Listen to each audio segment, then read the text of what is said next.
4장 1절부터 8절입니다. 함께 공독하겠습니다. 아브라함이 나이가 많아 늙었고 여호와께서 그에게 범사의 복을 주셨더라. 아브라함이 자기 집 모든 소유를 맡은 늙은 종에게 이르되 청하건대 내 허벅지 밑에 내 손을 넣어라. 내가 너에게 하늘의 하나님 땅의 하나님이신 여호와를 가리켜 맹세하노니 너는 내가 거주한 이 지방 가나안 족속 땅 중에서 내 아들을 위하여 아내를 택하지 말고 내 고향 내 족속으로 가서 내 아들 이삭을 위하여 아내를 택하라. 종이 이르되 여자가 나를 따라 이 땅으로 오려고 하지 아니하거든 내가 주인의 아들을 주인의 나오시는 땅으로 인도하여 돌아가리이까. 아브라함이 그에게 이르되 내 아들을 그리로 데리고 돌아가지 아니하도록 하라. 하늘의 하나님 여호와께서 너를 내 아버지의 집과 내 고향 땅에서 떠나게 하시고 내게 말씀하시며 내게 맹세하여 이르기를 이 땅을 내 시에서 주리라 하셨으니 그가 그 사람을 너보다 앞서 보내실지라. 내가 어디서 내 아들을 위하여 아내를 택할지니라. 만일 여자가 너를 따라오려고 하지 아니하면 나의 이 맹세가 너와 상관이 없나니 오직 내 아들을 데리고 그리로 가지 말지니라. 아멘. 아브라함이 나이가 많이 늙었습니다. 창세기 23장에 큰 사건이 일어났는데 아브라함의 아내 사라가 아브라함보다 먼저 세상을 떠난 것입니다. 아브라함이 나이가 나이가 많아 늙었고 그러니 하나님께서 범사에 그에게 복을 주셨습니다.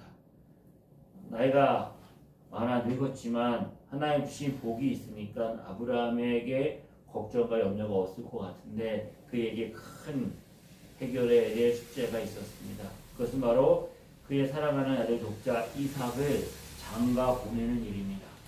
이삭은 하나님께서 죽은 가운데서 다시 살려내신 약속의 아들입니다.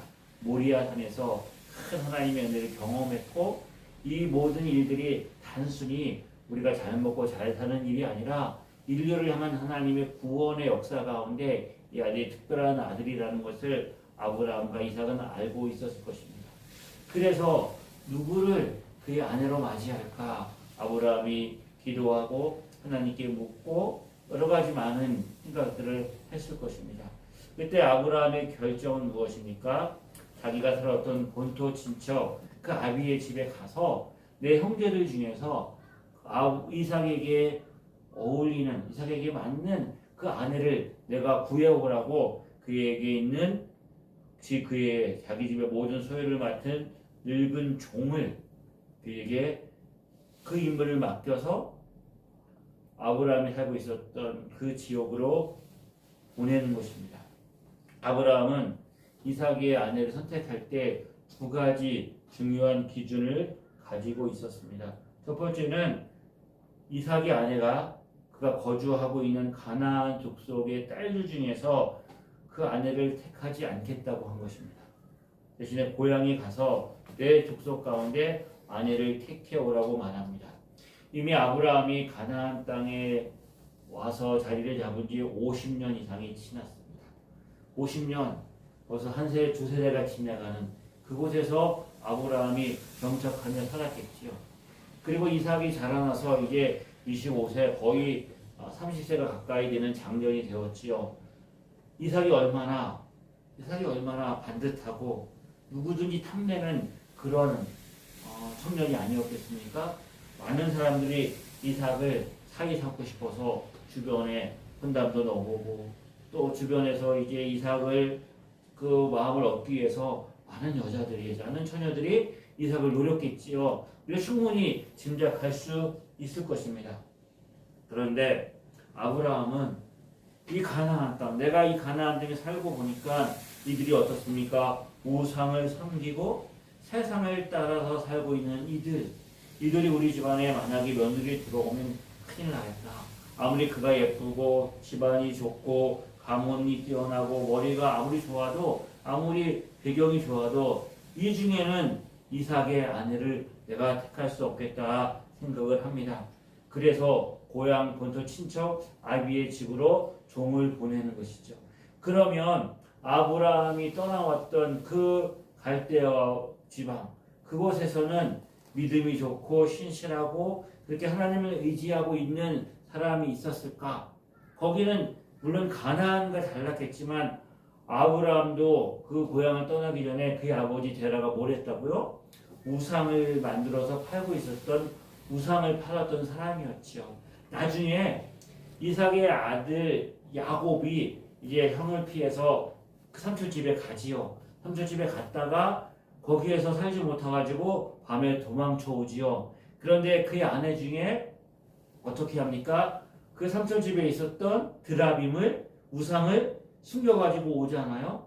여전히 그 땅에는 우리가 생각하는 만큼 믿음과 신실하고 거룩하게 구별되었고 그런 믿음의 사람이 거기에 온전한 믿음으로 구별되었던 사람이 있을 것이다. 아브라함이 그런 기대를 했을까? 물론 그런 사람이 있을 수 있겠지만 아브라함의 기대는 무엇이었습니까? 자신도 본토 친척 알비의 집을 떠나올 때는 갈 바도 알지 못하고 하나님에 대해서도 알지 못하고 이 모든 일에 대해서 그가 믿음이 부족했지만 하나님이 그를 불러내신 것처럼 이삭의 아내도 그 고향 땅에서 자신이 나오는 것처럼 하나님이 택하서 불러내는 여인이 있을 것이다. 아마 그 기대와 믿음을 가지고 종을 보냈을 것입니다. 그런데 이 사명을 받은 종에게 걱정이 있습니다. 그가 가서 여차여차 해가지고 내가 와서 내 지인 아브라함의 아들 이삭의 아내를 내가 택하려고 하는데 그 마음에 들어서 당신 나와 함께 가자라고 말했을 때에 만약에 그 여자가 나를 따라오지 않으면 내가 이야기를 많이 들었고 알고 있지만 남편 될 사람 얼굴도 한번 보지도 못하고 어떻게 내가 당신을 따라 그 먼 곳에 갈 수 있겠습니까? 나는 가지 않겠습니다. 라고 말하면 그러면 내가 당신의 아들을 데리고 가서 선을 보이고 그 사람을 데리고 와야 합니까? 어떻게 해야 됩니까? 현실적인 고민이었지요. 그때 아브라함이 뭐라고 말합니까? 만약에 따라오지 않으면 네 책임이 아니다. 너와 상관없다. 내 아들을 고향으로 데리고 가지 말라는 것입니다. 이치적으로 보면 종이 하는 말이 맞죠. 남자가 만나서 결혼하는데 옛날에 우리 부모님 세대 그 할머니 할아버지 세대는 정말 얼굴도 보지 못하고 집안끼리 결혼해서 이제 결혼하는 그 약속을 해서 결혼하는 일들이 있었잖아요. 하지만 평생을 같이 살아야 되는데 얼굴 한번 보고 어떤 사람인지 알고 그렇게 결혼하는 게 맞지요. 근데 아브라함은 이삭을 데리고 가지 말라고 말합니다. 왜요? 이 모든 일들이 단순히 우리 집안에 며느리 하나 드리는 것, 이삭에게 좋은 배필을 만들어서 좋은 가정을 만드는 것이 끝이 아니라 처음과 시작과 모든 일들에 하나님의 계획과 하나님의 인도하심과 하나님의 행하심이 있다는 것을 아브라함은 믿었고 그렇게 하나님을 의지하는 것이죠. 그래서 뭐라고 말합니까? 7절 말씀에 보면 하늘의 하나님 여호와께서 나를 내 아버지의 집과 내 고향 땅에서 떠나게 하시고 내게 말씀하시며 내게 맹세하여 이르기를 이 땅을 내 씨에게 주리라 하셨으니 그가 그 사자를 너보다 앞서 보내실지라. 내가 거기서 내 아들을 위하여 아내를 택할지니라. 하나님이 앞서 사자를 보내서 이 모든 일들을 다 행하실 것이다. 왜요? 이 일은 아브라함의 일이기도 하지만 하나님의 일이기도 한 것입니다. 우리의 삶은 내 개인의 일이고 내 개인의 삶이기도 하지만 우리에게는 하나님의 부르심이 있기 때문에 이 모든 일은 뭐라고요? 하나님의 일이고 하나님이 행하실 일이라. 이게 바로 믿음인 것이죠.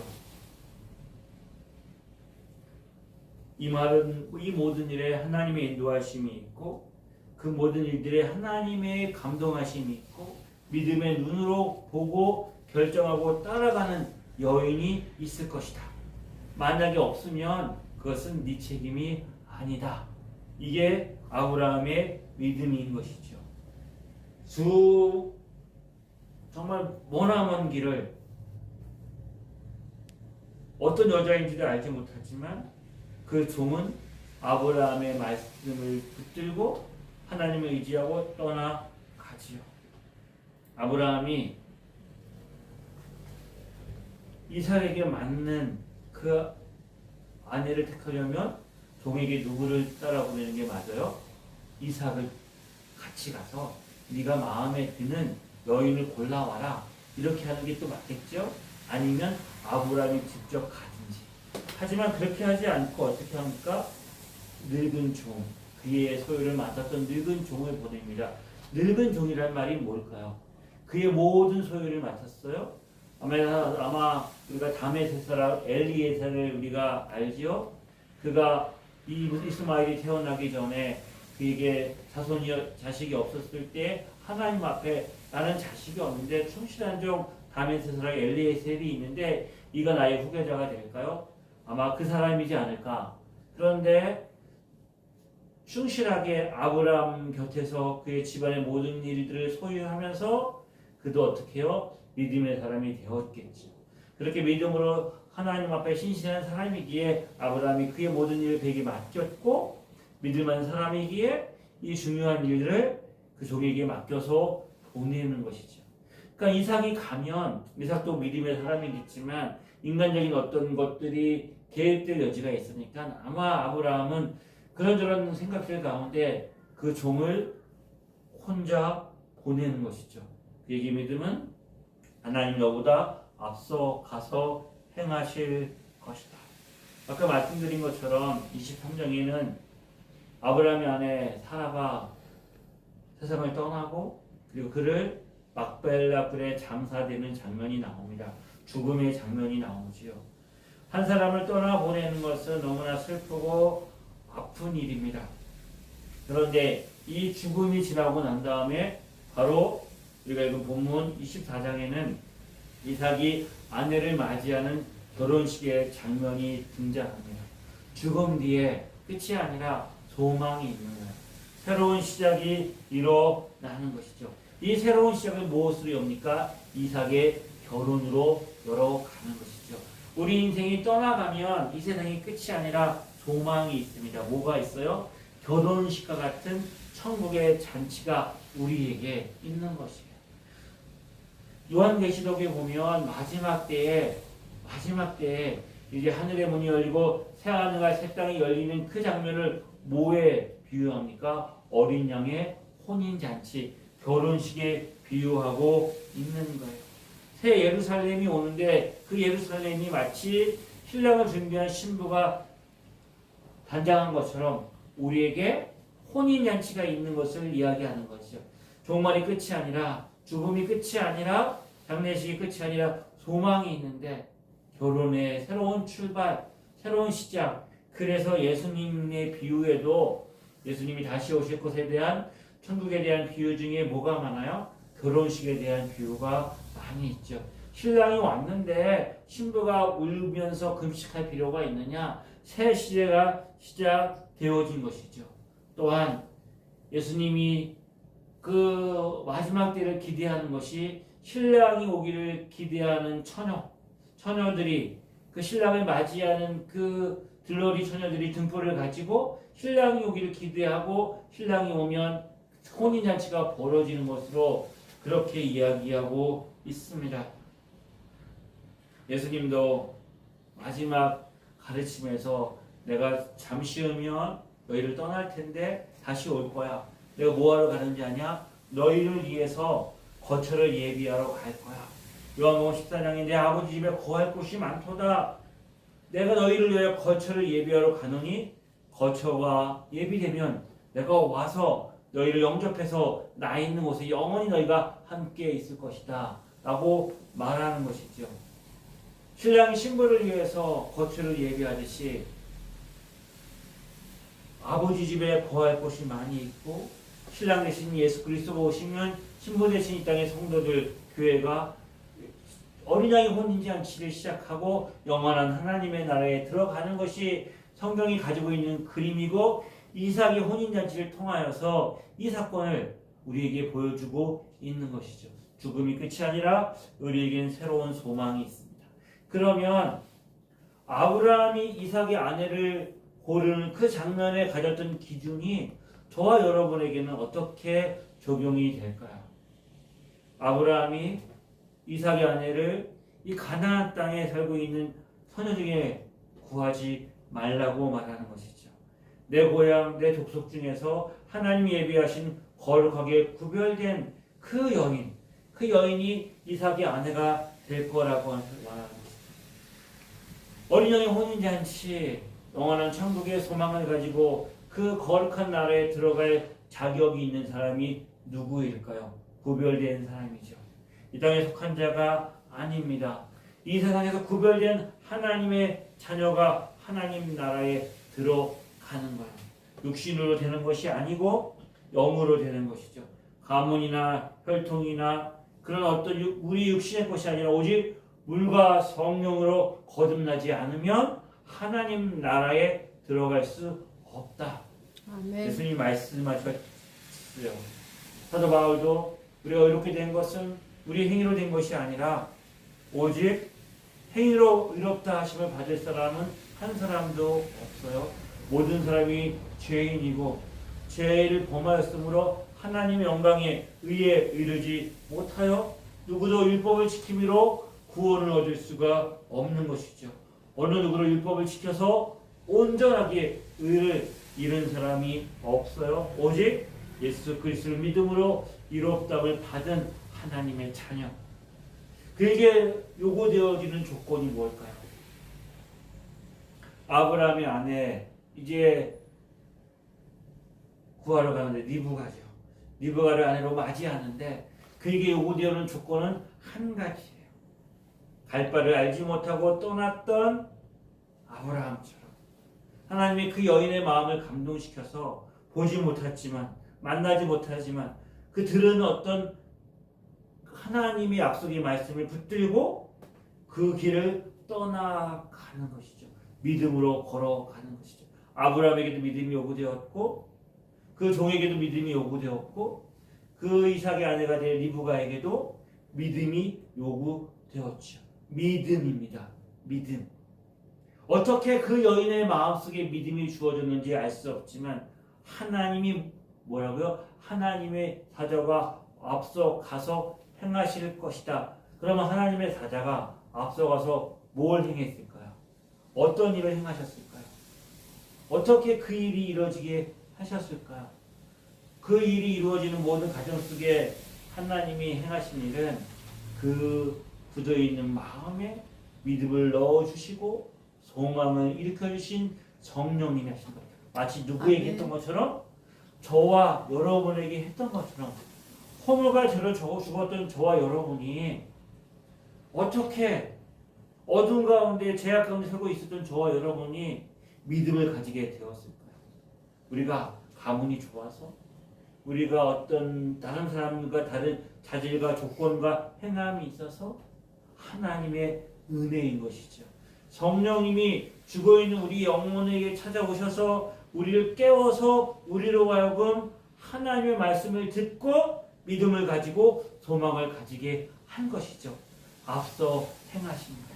누구도 성령이 아니면 예수님을 고백할 수 없어요. 말씀이 우리 안에 들어오기 전에 우리의 마음의 밭을 좋은 밭으로 기경시켜 놓으신 성령님의 역사가 있었던 것이죠. 아멘. 그 일을 하나님의 사자가 먼저 가셔서 리브가의 마음을 열고 귀를 열고 그 말을 듣고 믿음으로 반응하고 그렇게 행할 수 있도록 역사하신 것, 그 일을 행하신 것이죠. 어떻게 보지 않고 믿을 수 있을까요? 베드로전서 1장 8절에 이 비밀을 이렇게 말하죠. 예수를 너희가 보지 못하였으나 사랑하는도다. 이제도 보지 못하였고 이제도 보지 못하나 믿고 말할 수 없는 영광스러운 즐거움으로 기뻐하노니 믿음의 결국은 곧 영혼의 구원을 받음이라. 고난받은 그 성도들이 그들이 보지 못하지만 주님을 사랑합니다. 보지 못하고 믿고 말할 수 없는 영광스러운 기쁨으로 즐거움으로 기뻐하고 있는 일이 그들에게 일어난 현실인 것이죠. 이 일이 저와 여러분에게 일어난 사건이죠. 이 사건이 동일하게 이삭의 아내를 구하는 그 장면에 일어나게 된 것이죠. 저와 여러분의 삶에 이 놀라운 은혜가 있습니다. 여전히 우리에게는 연약함이 있고 한계가 있습니다. 아브라함의 말씀을 듣고 영을 받고 이제 아브라함의 고향으로 떠나가는 이삭의 아내를 구하기 위해 떠나가는 그 종이 얼마나 막막했겠습니까? 그가 이 일이 어떻게 이루어질지 알지 못하고 두려움과 염려가 있지만 그가 그 길을 걸어가는 것이죠. 무엇을 바라보고 하나님이 하실 거야. 내 주인 아브라함의 말대로 지금까지 지내온 거 보면 하나님이 앞서 행하셔서 지금까지 인도하셨어. 아브라함의 나이가 많고 늙었지만 하나님이 평안함을 주시는 지금까지 인도하신 것 하나님의 인도하심이고 하나님의 행하심 내가 보고 느끼고 경험했어. 그러니까 내가 알지 못하지만 두려움과 염려 가운데 떠나는 이 길에도 약속하신 말씀대로 하나님이 일하실 거야. 그 확신 가지고 믿음으로 나가는 것이죠. 아멘. 이 모든 일이 하나님이 함께 하시며 하나님이 앞서 행하시며 하나님이 이루실 거야. 아브라함이 그 종에게 이야기하는 게 뭐예요? 하나님 나를 그 내 본토 친척 아비의 집에서 불러내실 때에 내 자녀가 내 씨가 이 땅을 차지하게 될 거야. 이삭을 통해서 하나님의 나라를 이루어 가실 거야. 또 모리아산에서 이삭을 제물로 바치고 그 사건을 통해서 여호와 이레의 하나님을 경험하면서 그가 들은 말씀이 뭐예요? 내 씨가 대적의 문을 취할 거야. 이 땅의 악한 마귀 어둠의 권세, 사망과 죄악의 권세를 이기고 하나님의 나라를 이루는 이 일을 내 씨로 말미암아 시작하실 거야. 그러니 뭐예요? 아브라함뿐만 아니라 이삭의 생애도 하나님의 약속과 하나님의 인도하심과 하나님의 행하심이 담겨져 있는 거예요. 그게 아브라함의 믿음인 것이죠. 우리가 이 땅을 살아가면서 내 자식뿐만 아니라 우리 자녀를 놓고 염려하고 걱정하며 기도하죠. 그 자녀의 앞날에 어떻게 이루어질지 이 좋은 짝을 만나서 결혼도 하고 또 여러 가지 많은 일들에 대해서 우리가 가보지 않은 길이기 때문에 두려움과 염려가 있어요. 하지만 우리가 갖는 믿음이 뭐예요? 우리를 부르시는 하나님이 약속을 주셨어요. 그 우리의 자녀가 이삭이 아브라함에게 볼 때 이삭이 약속의 자녀인 것처럼 우리의 자녀도 하나님의 약속의 자녀예요. 하나님이 그에게 어떤 하나님의 나라의 계획을 맡기신 것처럼 우리 자녀들에게도 하나님의 뜻이 그들과 함께하고 있는 것이죠. 아멘. 그러므로 그들의 생애 가운데도 하나님이 앞서 행하실 거예요. 물론 많은 어려움이 있을 거예요. 많은 우리의 삶에 두려움과 염려하는 일이 있을 거예요. 하지만 우리가 기억해야 될 건 뭐예요? 하나님이 약속하셨기 때문에 분명히 이 일에 하나님이 개입하시고 하나님이 이삭에게 맞는 짝을 주셔서 그 가정을 통해서 약속의 자녀가 이루어지게 될 것이다. 믿음의 자녀가 일어나게 될 것이야 라고 분명히 확신하고 그 일을 이제 행하고 있는 것이죠. 저와 여러분이 누구입니까? 우리 자녀들이 누구입니까? 하나님의 약속의 자녀이죠. 아멘. 약속의 자녀는 이 땅을 믿음으로 살아가는 거예요. 그 믿음이 무엇입니까? 하나님이 계획하시고 하나님이 준비하시고 하나님이 앞서 행하시고 이루시고 성취하시는 그 모든 일에 무엇을 가지고 하나님의 열심으로 이루어 가시는 그 하나님의 역사, 그것이 우리에게 믿음의 근거인 것이죠. 지금은 불가능해 보이고 지금 막막하고 눈에 보이지 않지만 하나님이 반드시 이루어 가실 거야. 저와 여러분이 많은 한계가 있습니다. 연약함이 있습니다. 부족함이 있습니다. 모자람들이 있어요. 여전히 죄와 유혹에 빠져서 헤매고 있는 때가 있어요. 그런 저와 여러분에게 어떻게 우리가 영원한 하나님의 나라 천국의 그 어린 양의 혼인잔치에 들어갈 거라는 확신을 어떻게 가질 수 있어요? 그 확신을 우리가 무엇으로 가질 수 있을까요? 왜요? 하나님이 약속하셨기 때문이에요. 하나님이 그렇게 말씀하셨기 때문인 거예요. 하나님이 이미 이 일은 반드시 이루어질 것이다 라고 십자가로 우리에게 확인하셨고 성령님을 우리에게 주셔서 이 모든 일은 절대로 실패할 수 없다라고 우리에게 성경 66권을 통해서 말씀하셨기 때문인 것이죠. 우리 삶에 우리가 이런 연약함들, 우리 삶에 또 때로는 연약함만 있는 것이 아니라 때로는 우리가 가난하기도 하지만 부유하기도 하고 실패하기도 하지만 성공하기도 하고 우리가 못난 것도 있지만 자랑하고 잘난 것도 있고 이것도 우리의 삶에 뒤죽박죽 섞여 있지만 이 모든 것들은 우리가 하나님의 자녀로 부름받은데 계산되어 있지 않아요. 오직 하나님의 은혜와 사랑만이 우리의 근거인 것이죠. 저와 여러분에게 일어난 일들, 내 삶을 바라보면서 내가 정말 하나님의 자녀라면 어떻게 내게 이런 일들이 일어날까? 이런 일들이 일어날까? 우리가 생각하겠죠. 아브라함의 생애를 보면 얼마나 많은 일들이 있어.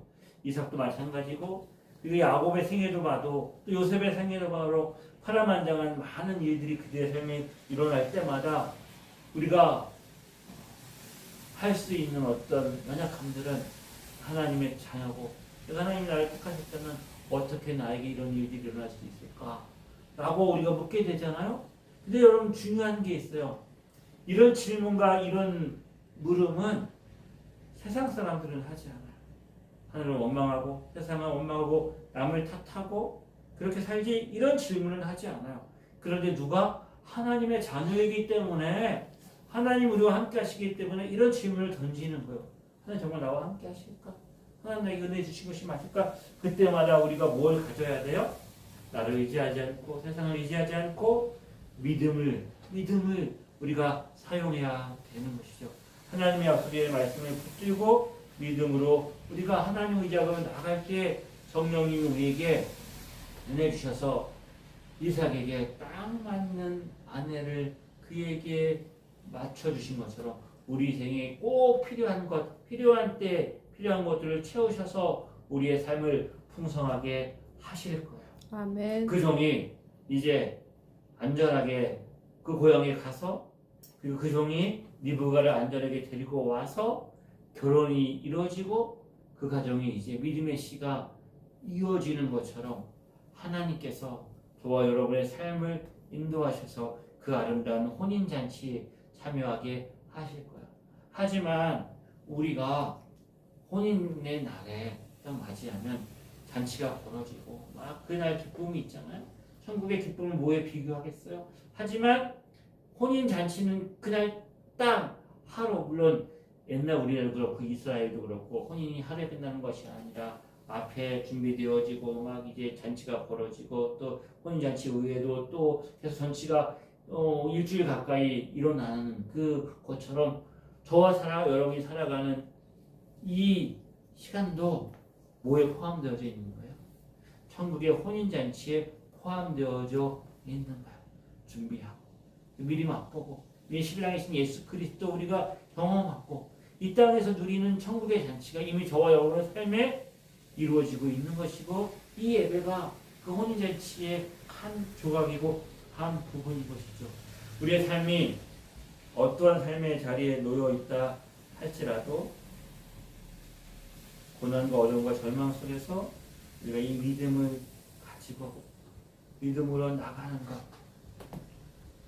하나님이 누구고 우리 인생이 무엇인지도 모르고 구원과 죄가 무엇인지도 모르는 그들을 찾아가셔서 하나님이 그 신부를 구하듯이 신부를 선택하듯이 그 리브가를 선택하듯이 우리를 부르신 그 부르심을 의지하고 이 땅에 사는 저와 여러분들 그 소망 가운데 이제 지난 6개월 하나님 은혜 가운데 지나왔는데 이제 2026년 한 해도 우리가 하나님의 은혜를 기대하고 주님 오시는 그날까지 믿음의 용기를 달려나가는 복된 은혜 저와 여러분에게 있기를 주님의 이름으로 축복합니다.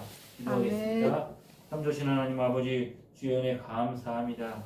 날마다 이 소망을 가지고 믿음으로 걸어가게 하여 주옵소서. 아멘. 이 모든 일을 시작하신 이가 하나님이십니다. 지금 우리를 붙들고 있는 이가 하나님이시고 우리보다 앞서 가셔서 행하신 이가 하나님인 것을 바라보고 우리의 삶이 믿음으로 풍성케 하여 주옵소서. 아멘. 예수님의 이름으로 기도드립니다. 아멘.